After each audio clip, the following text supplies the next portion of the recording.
This is CBC Winnipeg News.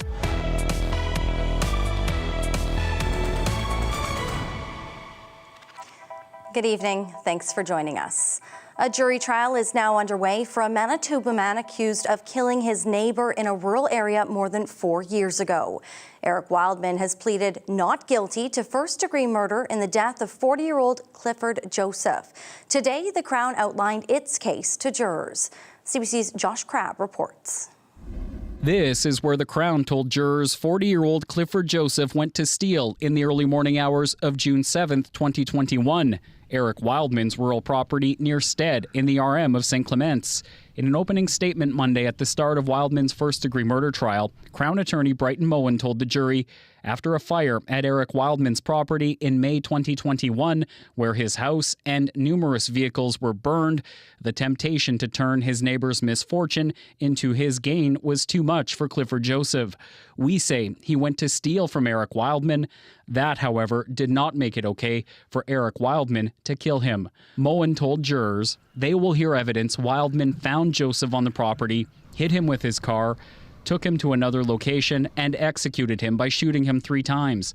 The Crown alleged in court, Wildman then tried to cover his tracks by getting damage on his car fixed. Jurors heard Joseph's body was discovered weeks later, after his then partner reported him missing. He never came home, Moen told the court. There are no witnesses to what happened on that property. Only 2 people know exactly what happened, Clifford Joseph and Eric Wildman. Moen told jurors Joseph's girlfriend at the time went to look for him that morning at Wildman's property. She didn't find Joseph, but Moen told court she found his truck across the road with the keys and his phone still in it. When she looked around, Moen told court his then partner saw tire tracks and found Joseph's hat, shoes, and a headlamp. The jury heard the RCMP then began investigating Joseph's disappearance. Court heard RCMP found Wildman's damaged vehicle and then went to arrest him. The Crown told jurors RCMP told Wildman they were coming when Wildman rented a car and left the province. He was found in Belleville, Ontario, and arrested on June 16th. Wildman's trial is expected to last a month. Josh Crabb, CBC News, Winnipeg. Manitoba's government wants more immigrants to come to the province this year, not fewer. But the ask comes as Ottawa's stance on immigration sours. As CBC's Ian Fraze tells us, the people leading Manitoba's push for more immigrants say our economy depends on it. Of course you're going to hit it. This is a priority of our province. Manitoba's immigration minister hit her goal of welcoming 9,500 skilled immigrants last year and then some. This is an all-time record for Manitoba, so we're just so pleased about this. 9,500 was the maximum number of people Manitoba could accept last year through the provincial nominee program, which brings skilled workers to the province to fill labor gaps. In 2024, Manitoba filled every nominee slot it got from Ottawa, and then in December it got 40 more slots and filled those too. I told my staff that I'm the happiest minister in all of Canada. Malaya Marcelino thinks Manitoba needs this labor and more. This year she wants 12,000 nominees. But in the past, processing the applications has been a challenge. We wouldn't have asked for that if we didn't think we could do it. This talk in Manitoba of more immigrants is at odds with the feds. They want fewer immigrants coming to Canada, not more of them. But Marcelino doesn't seem worried. We will keep on pushing for our numbers that we need to make sure that we have enough folks here in our area so that we can, continue to fulfill these labor shortages. A business leader agrees. In particular in the south of the province or in some of the rural areas, what's holding them back is the lack of labor. So as you bring labor in, then you're able to grow. Although the feds want to admit fewer immigrants in order to get a handle on housing, Strange says that's not a problem in Manitoba. He's confident the province will avoid a cut. The fact that the government is being so bold as to go for 12,000, I think speaks, again, volumes that we're telling the right story. How many provincial nominees Manitoba gets this year hasn't been revealed. An announcement is expected by late February.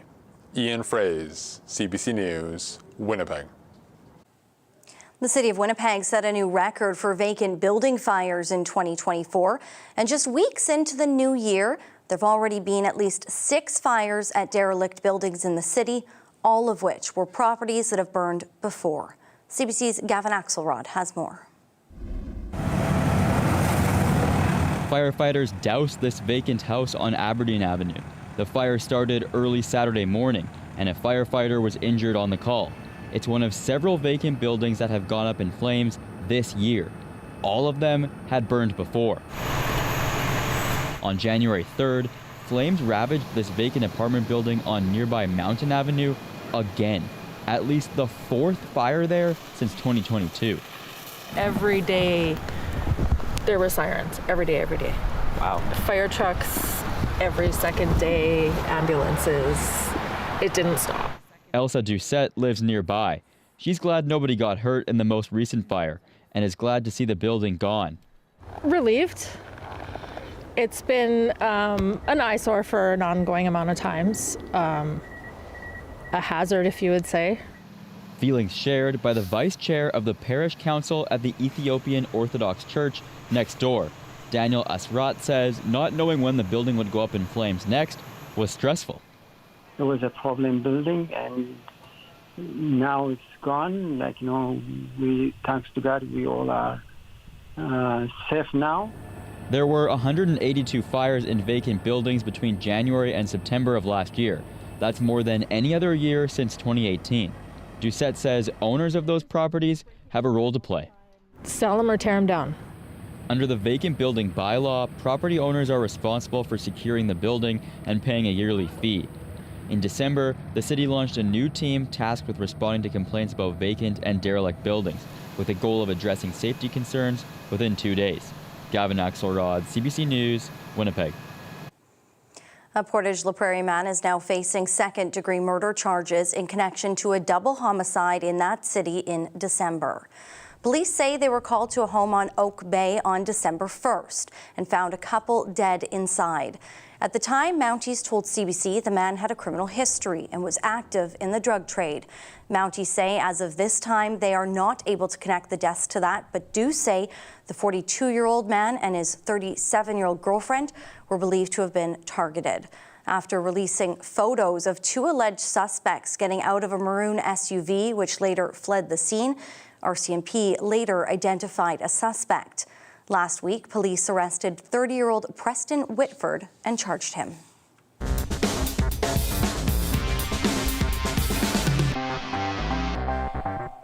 The City of Winnipeg's deficit forecast for last year has shrunk, but the city could still face a bigger spending shortfall this year. The 2025 budget estimated the city would have a shortfall of $7 million that it would have to make up this year. But lower than expected tax revenue means the shortfall has now grown to $10.8 million, which means the city may need to find another $3.8 million to balance the books. Finance Chair Jeff Broady says the lower deficit forecast is good news for the city. The challenge that we're facing, though, right now is something called net taxes added.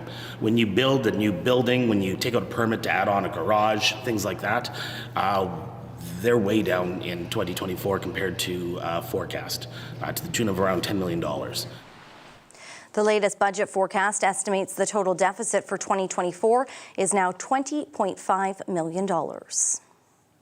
City of Winnipeg has received its second payment of more than $30 million from the Canadian Mortgage and Housing Corporation. This comes after meeting the requirements under the Housing Accelerator Fund agreement. The funding will be used to speed up the rate of development and increase the number of affordable units in the city. Under the agreement, the city is required to help build more than 14,000 housing units by 2027, including at least 931 affordable units.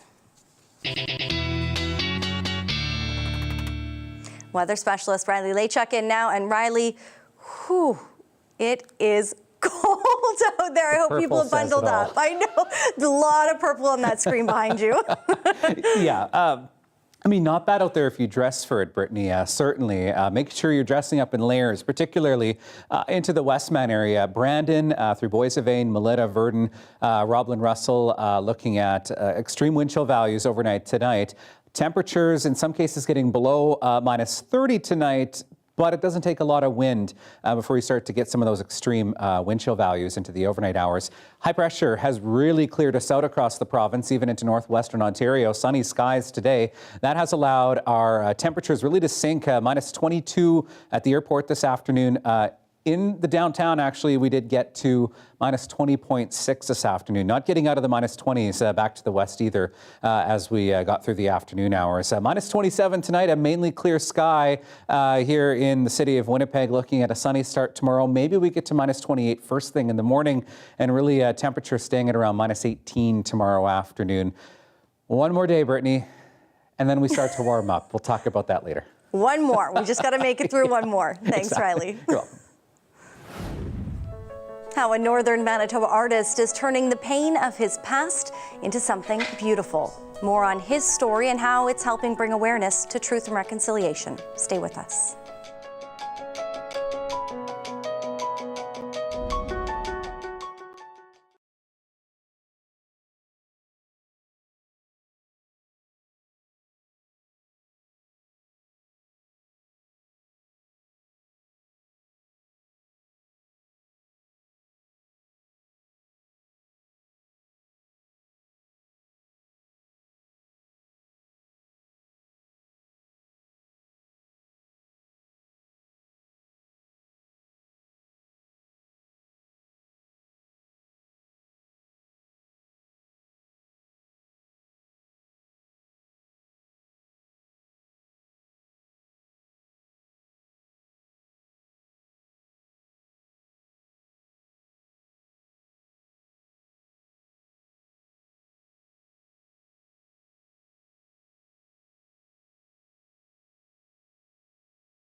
Winnipeg has a new set of murals. They were unveiled today at Nadinaway on Burroughs Avenue.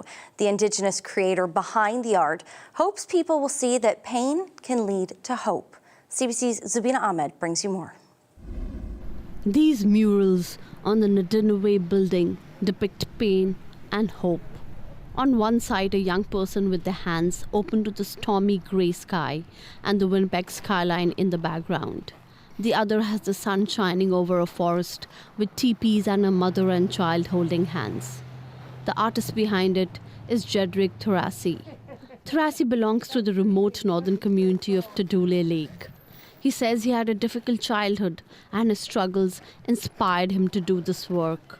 I grew up in foster care, barely know any of my family. I barely know my own language, so yeah, it's been pretty tough. I try to show all that in my art. These murals are part of Nidinway's collaboration with Graffiti Art Programming's Art as Action project. Shanley Scott, executive director of Nidinway, says Tarasi's story in his artwork is a story he's lived. There's a message about the pain and the hurt that young people and Indigenous people in general have faced, but there's a message of hope. Hope based on a reclaiming of identity, of who we are and what's important. The goal for the murals is to bring awareness to number 66 of the Truth and Reconciliations Commission calls to action. Steve Wilson, executive director at Graffiti Art Programming, says Tarasi's work is heartening. He also does really in-depth social commentary on some of the big issues that we're experiencing across Canada right now. So residential schools, unmarked graves. Tarasi says he has a solo exhibition coming up with more of his art, and this mural has given him a platform to grow further and dream big. Zubina Ahmed, CBC News, Winnipeg. An official opening was held Saturday for a temporary modular fire station in Waverley West. The neighbourhood has never had a fire paramedic station. Construction on the $6.8 million temporary station on Eaglewood Drive began last spring. A fire engine and a 4-person fire and rescue crew, along with an ambulance and 2-person paramedic crew, have been operating out of the station since December, but it was officially commissioned as Station 15 on Saturday. In an emergency seconds count, having crews start from the most strategic location is one way that we ensure that we are getting to emergencies as quickly as possible. The city expects the temporary station will help cut response times in the area until a permanent hall is built on the South Winnipeg Recreation Campus. Well, if you're planning to mail a letter in the near future, you can expect to pay more. The cost of stamps has just jumped up by 25% to $1.24 a piece. Canada Post has also raised the cost of other mail services. Nisha Patel has more on how much and why. Donald Chang sells a lot of stamps at his convenience store. He says the price of postage usually only goes up by a few cents. Now it's increasing by 25%. This is the largest I've seen for letter rates. There are hikes on all mail products. To mail a domestic letter, a single stamp will jump from $1.15 to $1.44. People are surprised and, a little angry that, they look at it as a big money grab. In a statement, Canada Post said the change is required to better align stamp prices with the rising cost of providing letter mail service to all Canadians. The corporation expects the move will bring in $80 million this year, but its business model remains uncertain. Letter mail has plummeted 60% over the past 2 decades. The volumes of the post office do not support and are not sustainable to support the existing system. Right now, Canada Post doesn't use federal funding to operate, though this expert says there could be a future where the service is entirely restructured. It's going to be much smaller. It's going to be mostly servicing rural and remote communities, and it probably will be subsidized by the taxpayer. This bead store depends on Canada Post to mail supplies to its rural customers. Given the volume of packages that we send, it is going to be significant. For small business owners, this price hike on the heels of the postal strike is frustrating. It'd be really great to see some actual reform in the way that Canada Post operates. We need reliable, affordable service. Canada Post has lost more than $3 billion since 2018, and the strike made financial matters even worse. While workers are back on the job, the corporation still hasn't reached a new labor deal with its union. Nisha Patel, CBC News, Toronto.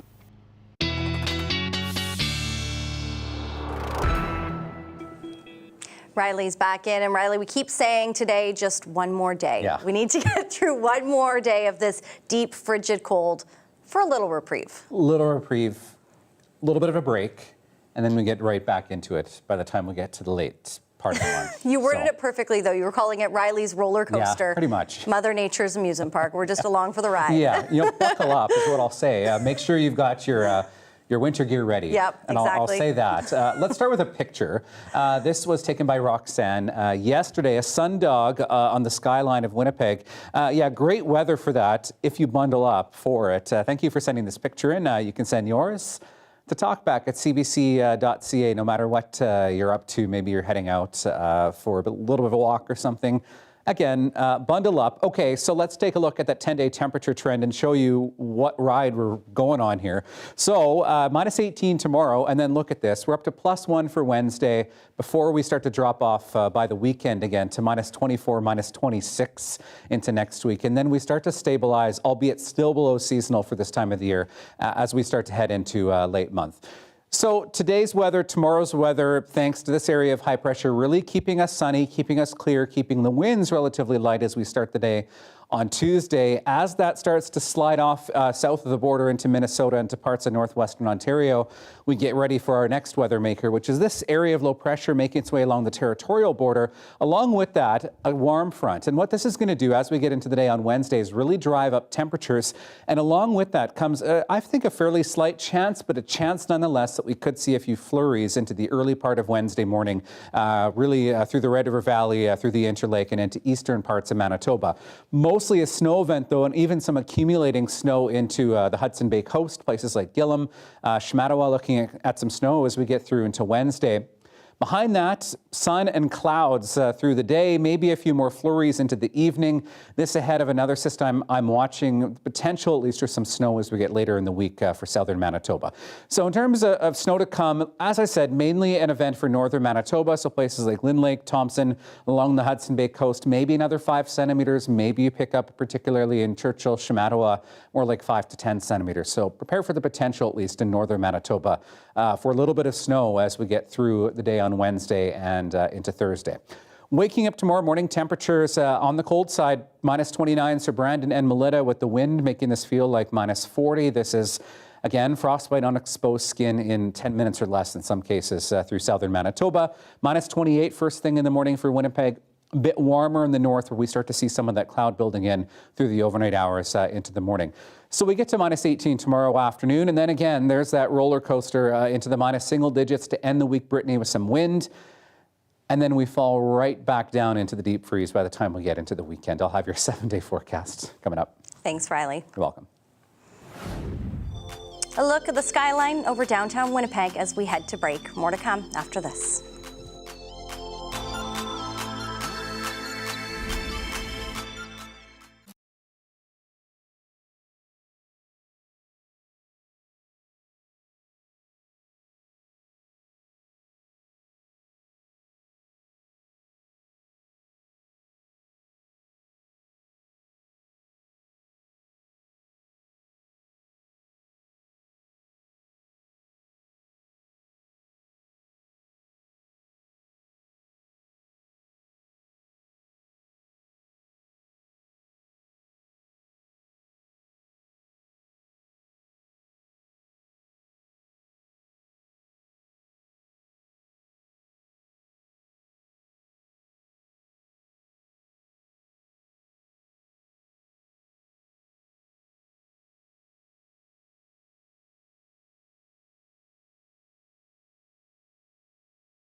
This is a critical week for Canadian leaders in their ongoing fight to prevent U.S. tariffs.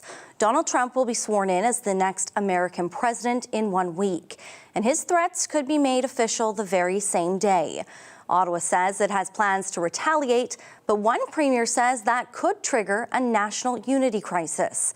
Ashley Burke reports. After personally meeting with Donald Trump, Alberta's premier says Canada needs to get ready for U.S. tariffs next week. We do need to be preparing ourselves for the fact that they're likely to come in on January 20th. Smith spoke to Trump at Mar-a-Lago on Saturday and a golf course the next day.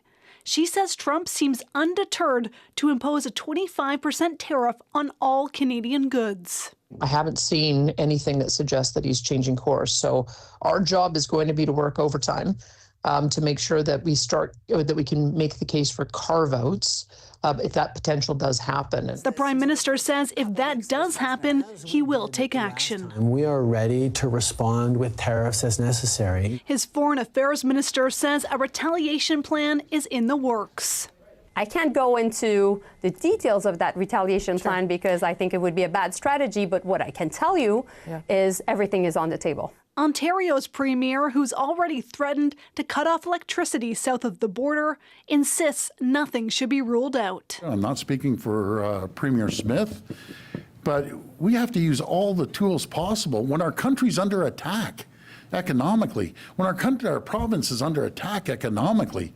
You just don't roll over. Some say anything but a united front is helping, not hurting Trump. I don't think it helps for different premiers to be delivering different messages to the United States. That just plays into Donald Trump's hands. Premiers will meet with the Prime Minister on Wednesday to all try and get on the same page. They want to know exactly what Ottawa's plan is and what's on its list of potential retaliatory measures. Ashley Burke, CBC News, Ottawa. In Washington, this is a look at the rehearsal for Trump's inauguration. He'll be sworn in as the 47th U.S. president next Monday.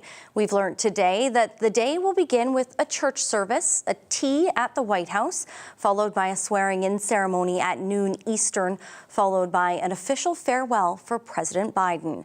Federal officials are on high alert. It's taking place on Martin Luther King Jr. Day. Confirmation hearings for some of Trump's cabinet nominations are set to begin tomorrow. Uncertainty over the future of the Liberal government has thrown some of its key programs up in the air. With 3 million Canadians already having access, dental care was set to expand to millions more this year.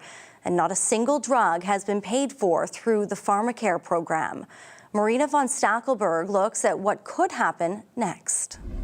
This is an important tooth we want to keep around for. Dr. Brandon Doucette says he witnesses firsthand why the Canadian dental care plan is so needed. I've seen dozens of times people try to extract their own teeth with pliers, and I'm left trying to dig out whatever's left. Right now, the insurance program helps pay for dental work on 3 million seniors, children, and disabled Canadians.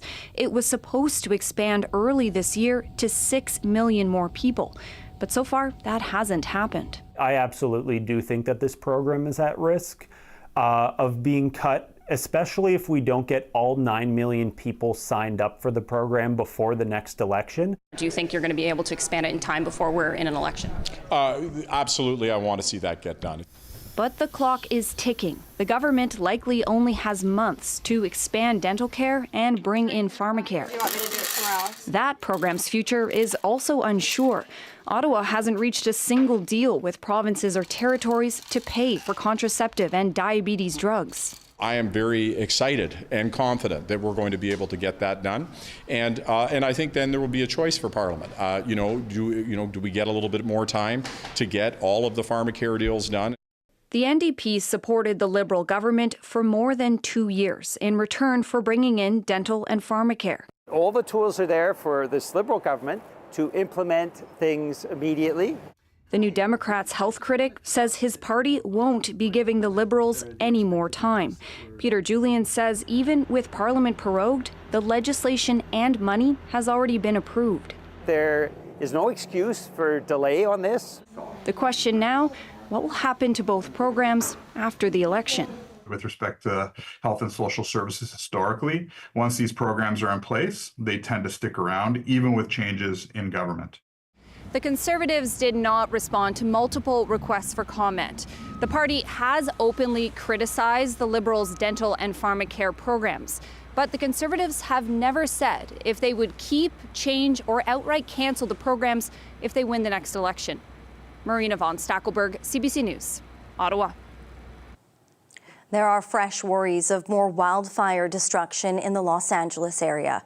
Firefighters had managed to make some progress over the weekend, but now the winds are picking up again. The fires have killed at least 24 people and obliterated thousands of homes. Steve Futterman has the details. Los Angeles is on edge, facing the one thing it doesn't want. New winds have arrived. Stronger winds are coming. Severe fire weather conditions will continue through Wednesday. Please be assured that all fire departments and all law enforcement agencies in the area will be prepared. And there is fear among those who live here that their homes could be the next victims of fires that have ravaged and shocked this city.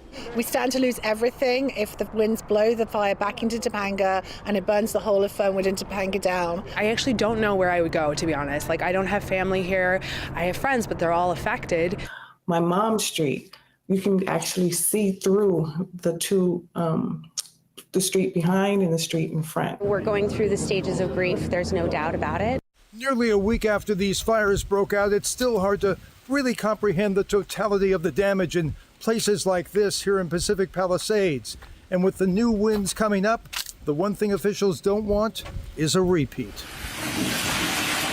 Fire crews and engine companies have been strategically pre-positioned, placed in vulnerable areas where new fires could start or previously extinguished fires could reignite. We are not in the clear as of yet, and we must not let our guard down, as we have right now extreme fire behavior. As preparations for the winds are in place, the grim search for remains among the ruins goes on.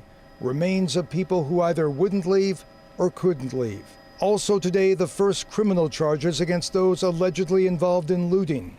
One person was also charged with arson in a case not related to these fires. These people who've committed these crimes are facing very significant sentences. So the criminals have decided that this is an opportunity, and I'm here to tell you that this is not an opportunity. You will be arrested, you will be prosecuted, and you will be punished. The strongest winds are expected tomorrow through Wednesday. The forecast calls for wind gusts over 100 kilometers an hour. Steve Futterman for CBC News, Los Angeles. The Canadian Interagency Forest Fire Centre says it's sending more resources to help California deal with those wildfires. 2 more water bombers will be departing from Quebec. That's in addition to 2 that are already there, one of which was damaged by a drone last week, but has since been repaired. More than 60 firefighters and additional personnel are also heading south this week. Canada says it's monitoring the fluid situation.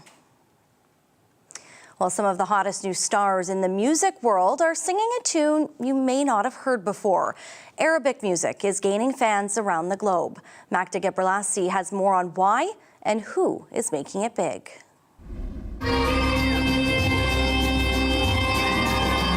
Mesmerizing audiences with her Arabic melodies, from Coachella to collaborating with Coldplay, all eyes are on Ileana. I think it's very authentic and it's beautiful, and there's so much depth in our culture and in our language and melodies and just everything. The Palestinian-Chilean artist has found global success with Arabic music, and she's not alone.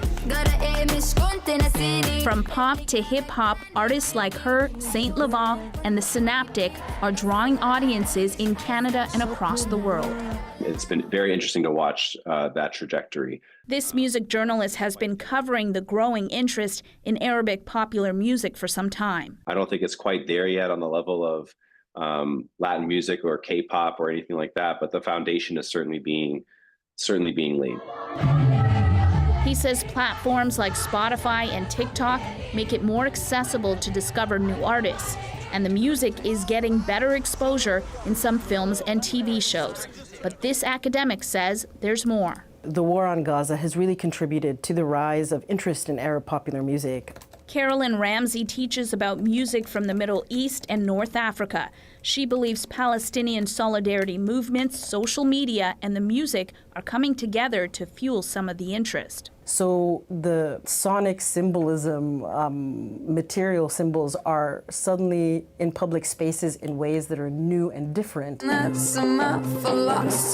She also thinks what's resonating is Arab musicians in the diaspora celebrating all sides of their identity. That rings true for this Halifax-based rapper who blends English and Arabic lyrics. I feel like more and more people are trying to get in touch with who they are as a person, get in touch with their roots, and I feel like that's why I do it. He and others hope audiences will keep tuning in and turning it up. Magda Gebrselassie, CBC News, Toronto. Overseas, a strong 6.9 magnitude earthquake has struck off the coast of southwestern Japan. The quake hit just before 9:30 p.m. local time. This video from that moment shows buildings and houses shaking. There are no immediate reports of damage, and no problems have been detected at nuclear plants in the area. Still ahead, two sisters from Manitoba make history at the Women's Under-18 Championship in Finland. We'll have more on that straight ahead. You're watching CBC Winnipeg News.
Two Manitoba sisters have made hockey history for Canada after capturing gold at the Women's Under-18 Hockey Championship in Finland.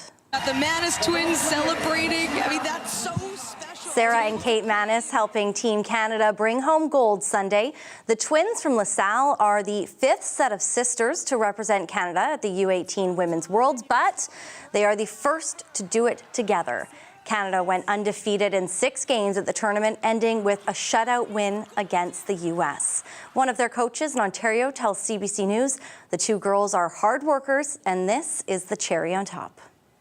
They get these invites to go to the camps and then to the tournament and then to see this. It's just like, that's the part, the medal is the part that everybody sees, but I get to see the part, the grueling, the behind the scenes.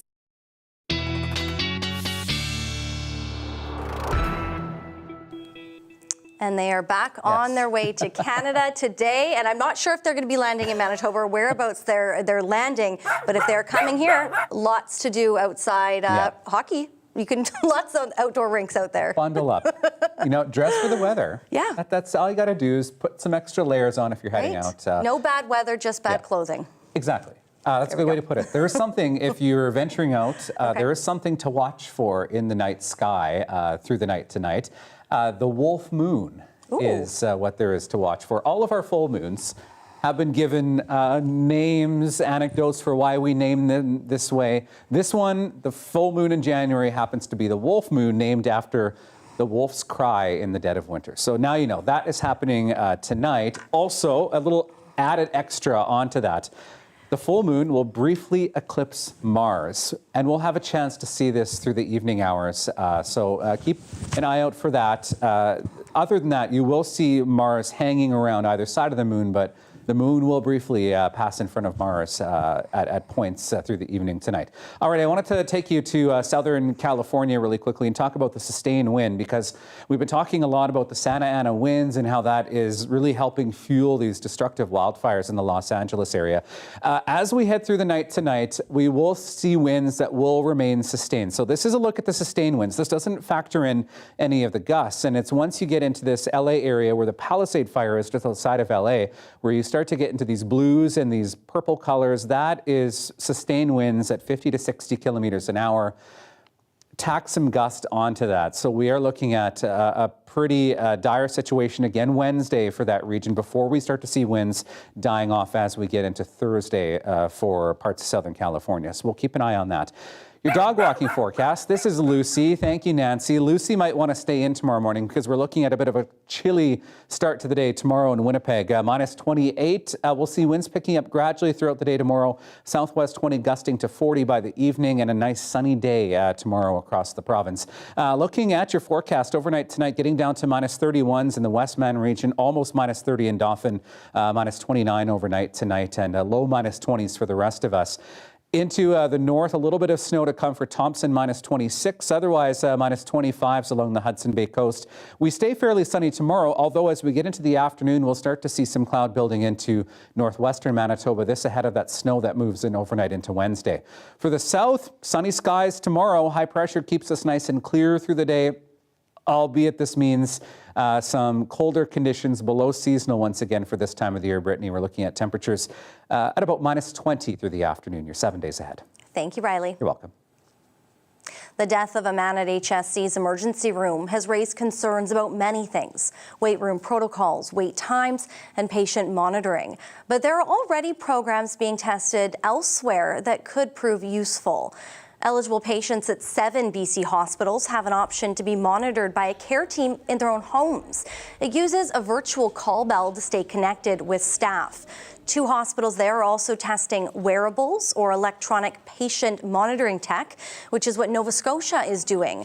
A 6-month pilot project in Nova Scotia just wrapped up, and because of the success, there are plans to expand that tech across the province. Rachel Nalepa is the Interim Health Services Director for Dartmouth General Hospital. She spoke to Marcy Marcusa about that this morning.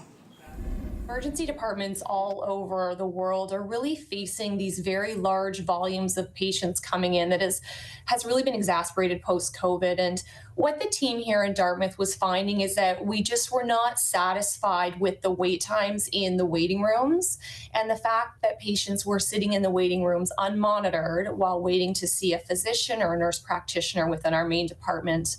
And so we thought that this was a good way to help increase the safety and the satisfaction for the patients while they're in the waiting room, just to make sure that nothing untoward happens to them. And so what's the tech that you're using and how does it work? Yeah, so the tech is an actual wearable vital sign monitor. So it's a very small piece of equipment that's attached to the patient's hand and wrist.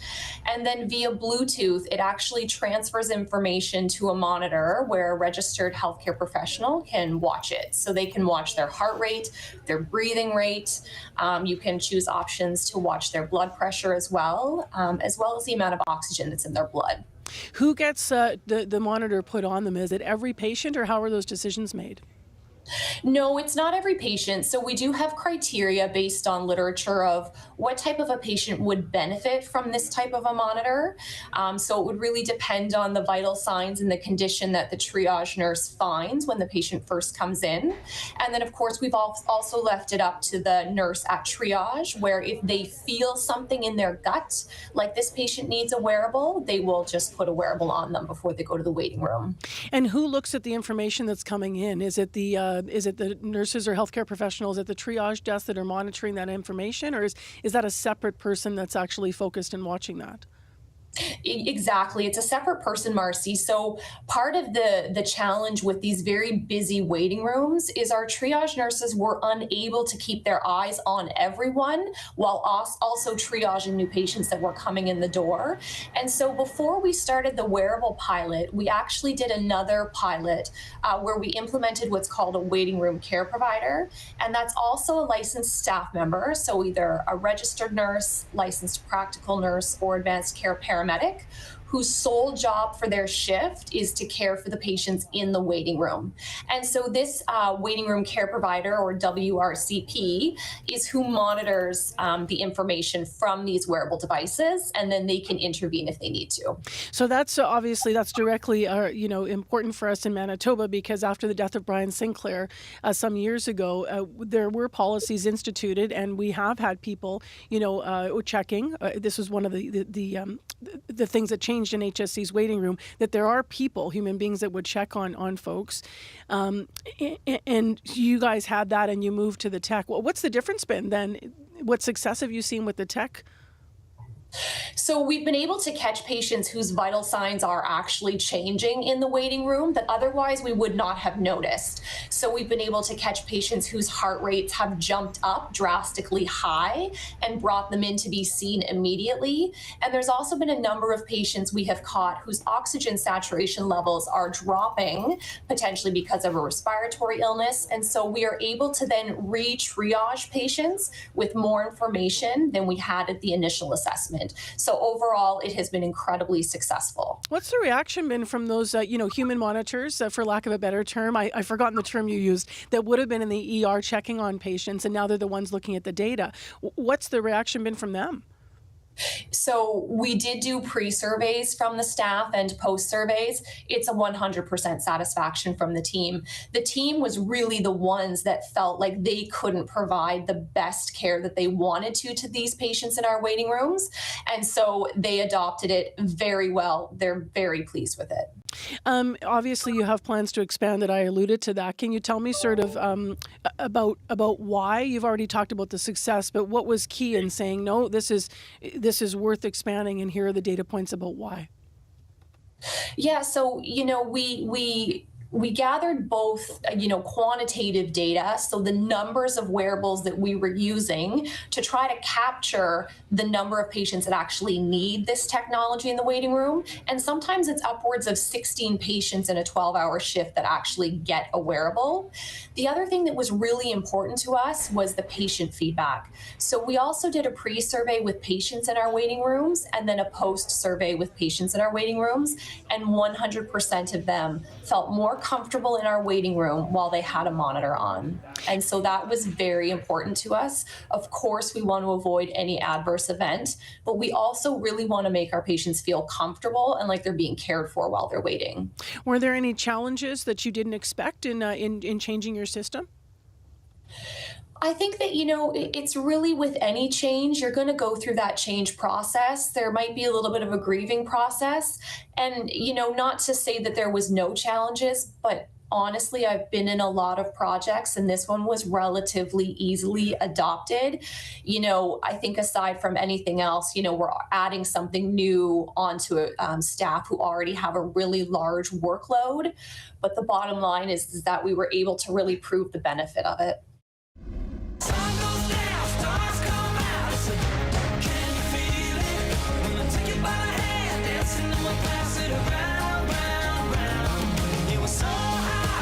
Keith Urban is heading to Winnipeg. The country rocker set to take the stage at Canada Life Centre this September. Tickets go on sale Friday. We're back after this. Stay with us.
Blue Origin is facing another setback. The launch of the company's New Glenn rocket was called off early this morning, just 6 minutes before it was set to lift off.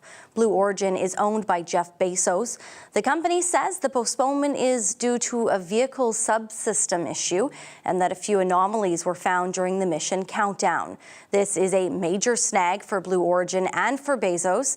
The Amazon founder and executive had been hoping to compete with Elon Musk's SpaceX program in the satellite launch market. It's unclear when the company will make another launch attempt.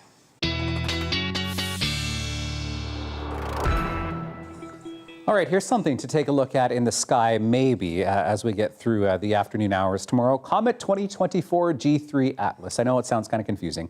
There's a comet that will be visible in our sky, the brightest one in nearly 20 years. It's taken 160,000 years to get here, so maybe you should go take a look if you can. Best viewed about a half an hour after sunset. You have to look because it is moving in concert sort of with the sun. So you have to look once the sun is down below the horizon, but not too late that you can't see it. So tomorrow is probably our last chance to see that one. Okay, we're looking at temperatures -3, -5 as we get through Thursday, Friday with a little bit of snow on the way, potentially as we get to the weekend. I'll keep you updated on that. And then we're looking at temperatures really diving off, but much brighter conditions as we get toward the weekend. An outpouring of love and accomplishments. Winnipeg Jets goalie Connor Hellebuck was honored Friday before the team's game against the LA Kings at Canada Life Centre. Hellebuck reached 3 significant milestones with 500 games played, 40 shutouts, and 300 wins. He was joined on the ice by his family, as well as video shoutouts from loved ones.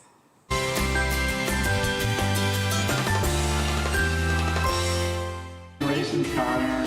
500 games played, 40 shutouts, and 300 wins. That's an awesome accomplishment. Connor, 300. That's awesome. Keep kicking ass. See you in the water. Congratulations, Connor, on 300 NHL wins. We are so proud of you and everything you've accomplished. Congratulations, Connor, on 300 wins. And that's just the NHL. If we go back to when we started, I lost count. But congratulations, and now let's bring home the cup.